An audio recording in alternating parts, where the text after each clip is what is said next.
Olá amigos investidores, estamos de volta para mais um vídeo e no vídeo de hoje a gente vai falar sobre o fundo imobiliário de tijolo, o RZAT da Risa Asset. No momento o valor da cota dele está R$ 88,55, nas últimas 52 semanas bateu uma mínima de R$ 82,89 e uma máxima de R$ 99,39. E o dividend yield dele, apesar dos pesares, está 12,54%, o que é um bom dividend yield, mas você tem que perceber o detalhe, que esse valor desse dividend yield se deve ao momento o fundo está barato. A gente vê que a máxima dele foi atingida aqui no dia 8 de novembro do ano passado, exatamente naquele período que os fundos imobiliários e fiagros estavam em alta, era exatamente o finzinho desse período. Você vê que depois daqui ele já caiu bem muito, no final de novembro já caiu abaixo de R$ 90, você viu que ele depois subiu, caiu mais ainda e ficou aqui, até bater a mínima dele, que foi aqui no dia 2 de fevereiro. Aí você vê que ele ficou tipo lateralizando nessa baixa aqui, teve até esse pico aqui de 87, mas 87 ainda é abaixo do que estamos hoje, até que começou aquele período de aumento dos valores dos fundos imobiliários, principalmente tijolos, começaram a crescer alguns no final de março, alguns no final de abril. Ele começou a crescer mais o valor a partir do final de abril, até bater aqui essas máximas, digamos, pós esse período aqui, né? Essas foram as novas máximas. Essa aqui eu acho que foi a máxima desse período aqui, que foi 97,40. Ou seja, basicamente a partir daqui, iniciozinho de maio, ele já estava operando em alta. Aqui acima de 93, ó, 93, 94, 96, 97 e voltou a cair aqui já no fim de julho. A gente vai ver por que isso aconteceu também. E aí ele sobe, depois desce, aí vai caindo, ó. Caiu aqui nesse buraco de 85, 86 e voltou a subir um pouco agora. A gente vê que o valor patrimonial da cota dele é R$ 99,97, ou seja, ele está bem abaixo atualmente do valor patrimonial, ou seja, ele está com um bom desconto de 11%. Isso aqui pode indicar, sim, um bom momento para entrar no fundo, porque ele está bem descontado. Mas lembrando que aqui a gente não faz recomendação nem de venda, nem de compra de nenhum fundo imobiliário, inclusive aqui do RZAT. Você vai pegar essas informações que eu estou passando, estudar melhor e aí sim você decide se compra ou não. E para mim ele é considerado um fundo, como é fundo de tijolo, 370 milhões é um fundo pequeno. Uma quantidade de cotistas 37 mil, para um fundo tão antigo como ele, 37 mil eu acho até pouco. A liquidez diária dele também não é muito boa, 875 mil. O ideal é que isso aqui seja acima de 1 milhão, preferencialmente acima de 1,5 milhão, 2. E ele está apenas 875 mil. Nos últimos 24 meses ele está com uma média de distribuição de praticamente R$ 1,18, mas você vê que atualmente está bem baixo. Isso aqui é uma das justificativas para o valor estar tão descontado, porque está apenas distribuindo 0,79 e está bem baixo esse rendimento aqui. Você vê que o rendimento é cerca de 0,88%, mas isso aqui em cima desse valor base aqui de R$ 89,00. E R$ 89,00 é bem abaixo do valor patrimonial. Então esse rendimento acaba não sendo bom, é meio fake, digamos assim. Se eu fosse considerar baseado nesse valor atual, 0,88% tá um dividendo bom, porque eu considero bom para fundo de tijolo de 0,85 a 0,95. Acima disso é muito bom, abaixo disso eu já não considero bom. Mas considerando esse valor atual, é um dividendo bom. Agora, se considerar o valor patrimonial, é um dividendo ruim, porque se fosse o valor patrimonial, isso aqui seria equivalente a 0,79%. Era um yield baixo. A gente vê aqui, por esse gráfico, que o fundo é bem irregular nas distribuições de dividendos. Bem irregular mesmo. Você vê aqui que no ano passado, em janeiro, ele distribuiu 1,70, aí depois 1,50, depois 1,64, depois 1,64 de novo, só manteve esses 2 meses igual, depois subiu para R$ 2,02, depois ele caiu um pouco para 1,86, aí começou a cair, ó, 1,16, ó. Caiu de 1,86 para 1,16, caiu 70 centavos. Aí foi para 1,2, caiu mais ainda, ó, 90 centavos, 78 centavos, 76 centavos, 76 centavos de novo. Foi para esse ano, olha que coisa, 39 centavos, meu amigo, aqui o pessoal, eu acho que estava desesperado. Foi naquela época que a gente viu no gráfico que ele bateu as mínimas ali, né? Isso aí com certeza afetou o fundo, se eu não me engano a mínima dele foi no comecinho de fevereiro, que a gente viu, né? Com certeza foi por causa dessa distribuição ridícula aqui. O pessoal viu 39 centavos, quem é mais sardinha não pensa duas vezes. Ah, meu amigo, esse fundo tá me dando prejuízo, vou sair. Aí sai, vende a cota e o valor da cota vai lá para baixo. Aí depois ele deu recuperado, 96, ó. Aí subiu para 1,18. Você viu que ele começou a subir em abril, né? Ó, em abril 1,35. distribuído dentro de abril também, aí maio 1,32, ó, tava bom esse período aqui.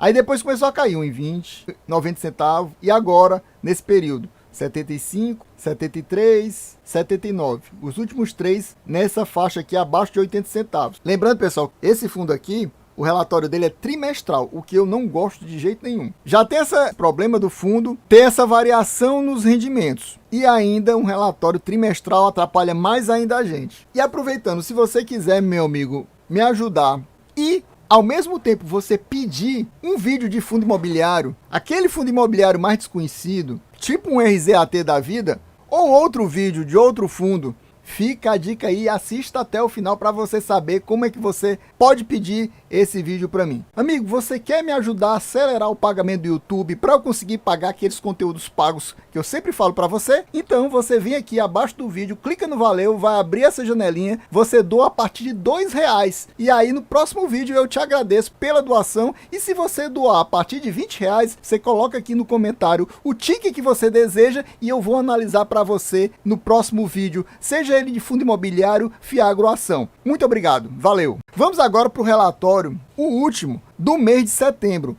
Só que o de setembro se refere a setembro, agosto e julho. Então, trimestre, julho, agosto e setembro. E ele foi lançado recentíssimo, semana passada, no dia 3, se eu não me engano. Ou seja, apenas 4 dias atrás. Eles normalmente têm esse detalhe também que eu não gosto. O fundo já tem um relatório trimestral. Deveria lançar no início até o meio do mês seguinte, quando fechasse o trimestre, ou seja, 15 de outubro. No máximo, não, isso aí no finzinho do mês seguinte ou mais de um mês depois. Nesse caso aqui, mais de um mês depois, porque em vez de sair dentro de outubro, saiu apenas no começo de novembro. Pior ainda, isso eu acho bem desagradável também. Eu acho que é o fundo mais, digamos assim, mais bagunçado da Risa Asset. Relatórios trimestrais, que já complica pra gente, e um atraso muito grande quando sai o relatório trimestral. Em vez de sair dentro do mês seguinte, logo que termina o trimestre, demora tanto assim para sair. Então tá aqui, estamos dentro do relatório de setembro. Eu não vou fazer a leitura disso, porque eu já venho fazendo a leitura disso nos relatórios passados. Eu já coloquei aqui em cima um cardzinho, você assista os vídeos anteriores, que é sempre bom você ver a evolução, como é que tá o fundo se comportando. Eu já fiz do relatório dos meses de janeiro, fevereiro e março, e depois fiz do relatório de abril, maio e junho. Então tem os vídeos cobrindo o ano todo desse fundo, então você assiste os 2 vídeos anteriores para ver como é que está a evolução do fundo. E isso aqui eu comento nos outros. A gente vê que o fundo tem apenas 10 ativos, o último dividendo foi esse aqui de 79, referente ao mês de setembro, mas que foi pago apenas em outubro. Esse é o detalhe, né? Isso aqui foi pago em outubro, mas está dentro do relatório do mês de setembro. Um valor considerado do mês de setembro, apesar do relatório ser trimestral, ele coloca só o último mês do trimestre, aqui nesse destaque. A gente vê que 100% do patrimônio está alocado, ou seja, ele não tem dinheiro em caixa. Na verdade ele tem, mas é tão pouco que ele considera que não tem. E o cap rate do fundo é esse aqui, 9,2%, o que é um cap rate bom. Acima de 8 é considerado bom, 9,2 é melhor ainda. Agora, para quem não conhece esse fundo, não me lembro de ter falado nos vídeos passados, ele é um fundo que a gente pode considerar esse sim um fundo híbrido. Por quê? Porque ele não investe, por exemplo, só em galpões logísticos, ou em lajes corporativas, ou em shoppings. Ele investe em vários segmentos. Por exemplo, galpões logísticos, galpões industriais, ele investe em postos de gasolina. A maioria desses 10 ativos aqui são postos de gasolina. Ele tem até transportadora aqui. A principal estratégia do fundo é a sale and leaseback. Para quem não sabe como é que funciona a sale and leaseback, eles também usam essa mesma estratégia lá no RZTR, que eu lancei um vídeo também recente aqui no canal. E para você quiser ver com mais detalhes, você assiste o vídeo do RZTR. Basicamente ela faz o quê? Ele compra aquela empresa, no caso lá no RZTR compra a fazenda, aqui ele compra a empresa, o espaço da empresa e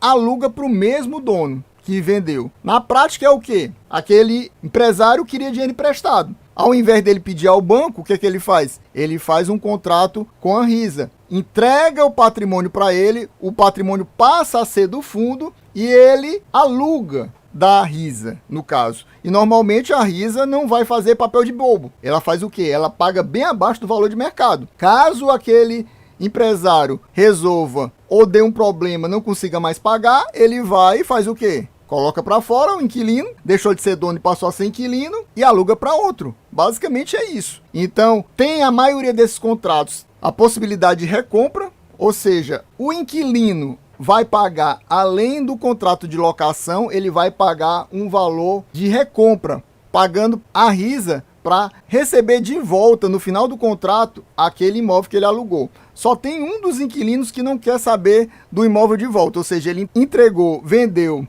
para a RISA, alugou de volta, mas não quer recomprar. No final do contrato ele vai simplesmente sair, se não tiver uma mudança no contrato. A Build to Suit é uma estratégia diferente, que o imóvel vai sendo construído pelaquela empresa. Nesse caso aqui, do RZAT é assim, no caso é posto de gasolina, ele vai sendo construído e a RISA vai colocando o dinheiro para comprar, né? E aí ela vai liberando o dinheiro até o posto de gasolina estar totalmente concluído, a obra totalmente construída. Basicamente é isso. E passar a ser dela. E ela aluga o posto de gasolina para aquele locatário. E aí sai do Build to Suit a estratégia e passa a ser Sale and Leaseback. Ele vai alugar a empresa que vendeu o posto para ela. A gente vai ver isso tudo com mais detalhes daqui a pouco.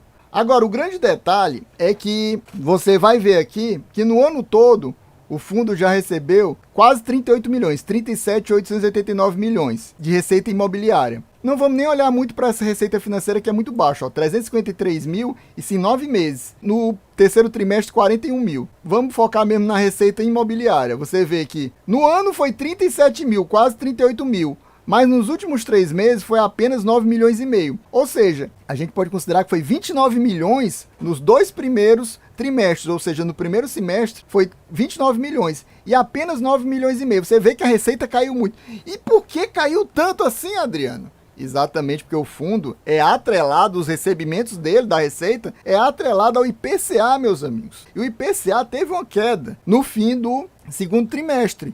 Os recebimentos do fundo normalmente tem um delay. No finzinho do segundo trimestre teve queda na inflação, teve até deflação, e aí houve uma perda nos rendimentos. É basicamente por isso. Quer dizer, para ele, o fundo é bom que a inflação esteja em alta. Se a inflação não está em alta, é ruim para o fundo. E no começo do ano a inflação estava em alta comparada atualmente. Então, por isso, o fundo perdeu muita receita e por isso, nesses últimos meses, a distribuição de dividendos está tão baixa. E esse motivo de distribuição baixa fez o quê? Puxou o valor das cotas para baixo. Porque muita gente, principalmente aquele pessoal que é mais sardinha, ele não quer saber de distribuição de valores pequenos. Quando tem uma distribuição de valores pequenos, ele estava focando naquelas distribuições do começo do ano que estava acima de R$1. Aí a distribuição cai menos de 80 centavos, aí esse pessoal quer sardinha tudo e sai do fundo e desvaloriza as cotas. Basicamente é isso. E você vê que, por exemplo, em relação à taxa de administração, não há queda não, viu? A taxa de administração continua fixa. O que diminui são as receitas. As receitas diminuíram, mas a taxa de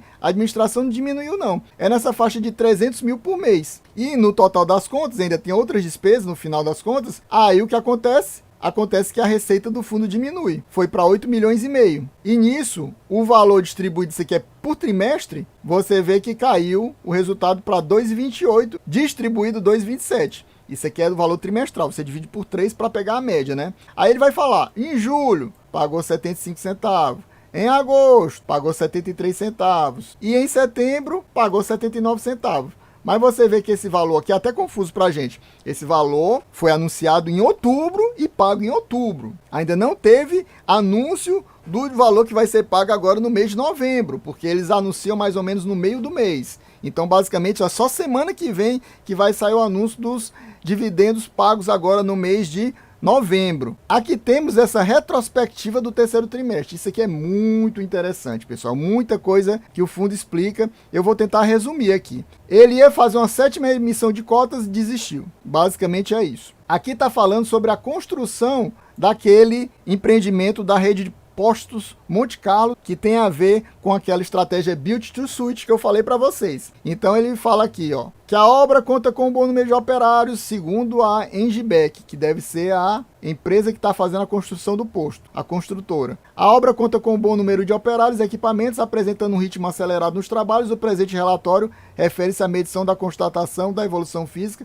referente às etapas 3 e 4. A expectativa dele é entregar no início de novembro, ou seja, agora, nesse mês, vai estar sendo entregue isso aqui. Então, no caso, por causa disso, como está adiantado, eles liberaram mais 1,5 milhão. Como eu falei, eles não estão fazendo a obra, quem está fazendo é a rede de postos, E eles estão liberando as parcelas para compra desse imóvel. Porque, como eu falei, eles compram os imóveis e alugam de novo para o pessoal. Nessa aqui, ele está sendo construído, eles estão liberando as parcelas, ou ainda vai ter uma nova liberação aqui de mais 2 milhões para o posto, ó, 1,5 milhão mais 2 milhões, e aí eles ficam dono do posto e alugam o posto para quem? Essa rede de postos, essa Monte Carlos. Aí teve um problema aqui com a Granol, eu não vou ler, se você quiser você dá uma pausazinha para ler, uma das locatárias aqui do fundo, e também teve um problema com a Confrio, que é aqui do Ceará. Mas nenhuma das duas está inadimplente. Aí ele vai chorar aqui em relação à questão do IPCA, que teve deflação, que prejudicou os rendimentos e tudo mais. E agora em relação ao posicionamento atual do fundo. O portfólio fechou o terceiro trimestre,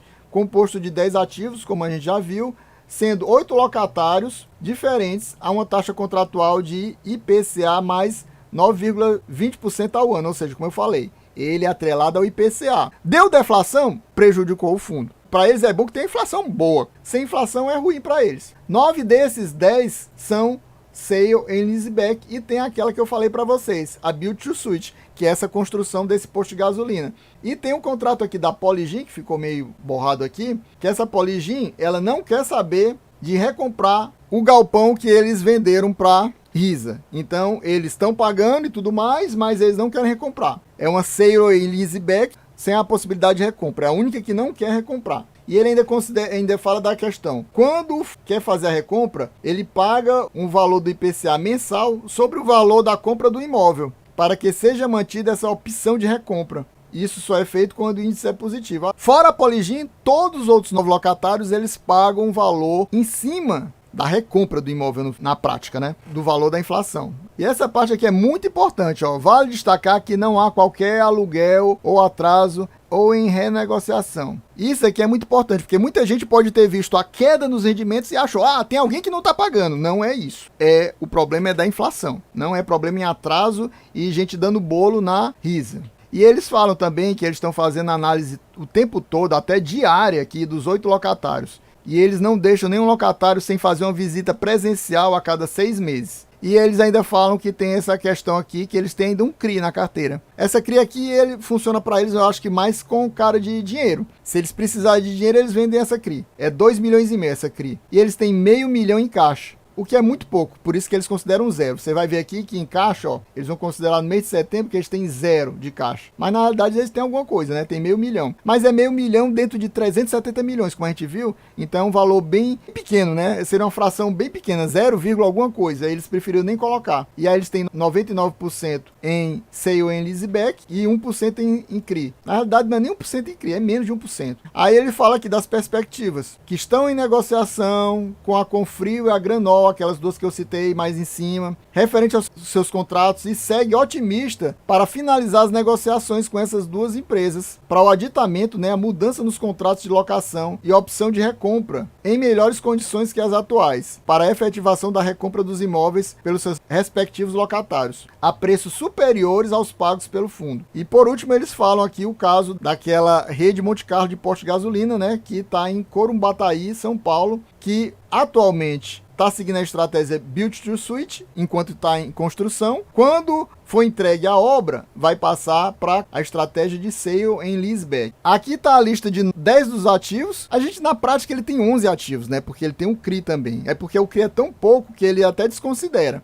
Mas ele tem 9. Aqui mostra a localização. Aqui ele mostra o setor, a atividade. Mas o mais importante para a gente aqui é a tese de investimento. Você vê que tem essa aqui, Build to Suit, como a gente falou. O valor da compra, aqui, o valor da compra. Se tem a opção de compra ou não, você vê que só tem não para Poligin. Aqui está o nome da empresa. A gente vê que ele tem até industrial, como eu falei. Essa cervejaria que está na capa da nossa thumbnail é bem grande, né? É uma cervejaria que eles compraram e está na carteira do fundo. E está alugado para a própria cervejaria e eles querem recomprar. E aqui tem os prazos de locações. No final desse prazo de locação, esse pessoal que tem a opção de compra, ou seja, recompra no caso, eles vão pagando as parcelas aos poucos, que quando terminar esse contrato de locação, no caso esses 9 aqui, eles vão voltar a possuir aquele imóvel. E a gente vê que aqui tem a CRI, que é 2,5 milhões em CDI mais 3,5% da MC Joia.